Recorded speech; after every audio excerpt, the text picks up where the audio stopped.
Eu creio que todos aqui já conheçam a história de Isaac, de Abraão, de Rebeca e de Sara, mas eu creio que o título desse vídeo te chamou muita atenção, porque talvez o que passou despercebido foram os 20 anos de insistente oração de Isaac. É sobre isso que vamos falar aqui hoje.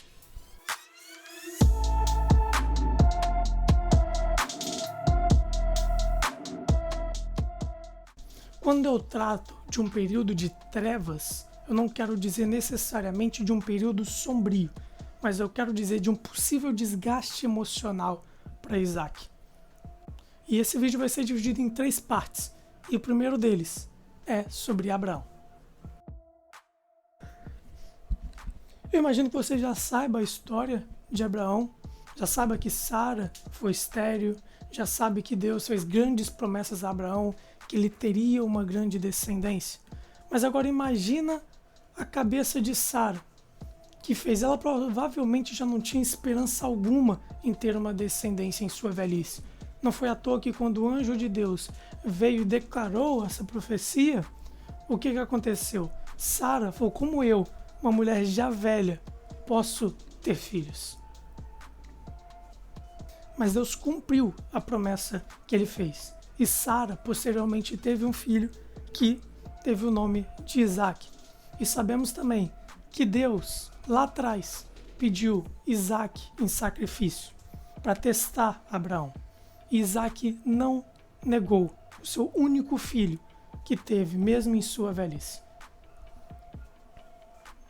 Agora vamos imaginar o coração de Abraão. A Bíblia não cita como que ficou o coração de Abraão nesse período em que ele iria sacrificar Isaac. Mas agora imagina o coração de um pai que sonhou tanto em ter uma descendência e agora está tendo que pegar o seu filho e sacrificá-lo para Deus com suas próprias mãos. Imagina o coração dele, imagina o coração de Sara posteriormente, quando Abraão contou isso. Abraão foi fiel e estava disposto a entregar o único filho que tinha. Agora vamos para o segundo tópico, Isaac. Eu imagino que Abraão tenha criado Isaac nos caminhos do Senhor. Primeiramente, imaginamos que Isaac já possuía uma vida de oração com Deus. Em Gênesis capítulo 24, versículo 63, fala assim: Isaac saíra a orar no campo. À tarde, ele levantou seus olhos e olhou, e eis que os camelos vinham. Eu imagino que Isaac já tinha esse costume de sair e orar nos campos à tarde. Agora vamos falar sobre esses tal 20 anos de trevas de Isaac, de uma oração insistente. No versículo 20 do capítulo 25 de Gênesis, fala assim: E era Isaac da idade de 40 anos, quando tomou por mulher a Rebeca. E no versículo 26, lá no finalzinho, fala assim: E era Isaac da idade de 60 anos, quando os gerou, se referindo a Esaú e a Jacó. Ou seja, foram um período de 20 anos, em que lá no versículo 21 do mesmo capítulo fala: Isaac orou insistentemente ao Senhor por sua mulher, porquanto era estéril. Isaac casou com Rebeca com 40 anos e só teve filho com 60 anos. E sabemos já que naquela época, como eu falei anteriormente, as pessoas tinham o sonho de ter filhos. E isso é mostrado lá na frente com Jacó, quando ele teve os seus filhos e ficou um período com Labão. Sabemos que durante o período em que Jacó estava com Labão, ele se casou com 2 mulheres e teve vários filhos. Eu não contei, então não sei quantos filhos são. Mas fala assim: só o período em que Jacó passou com Labão foram 20 anos. E ele se casou com 2 mulheres e teve diversos filhos. E foram 20 anos só de oração para Isaac ter Esaú e Jacó.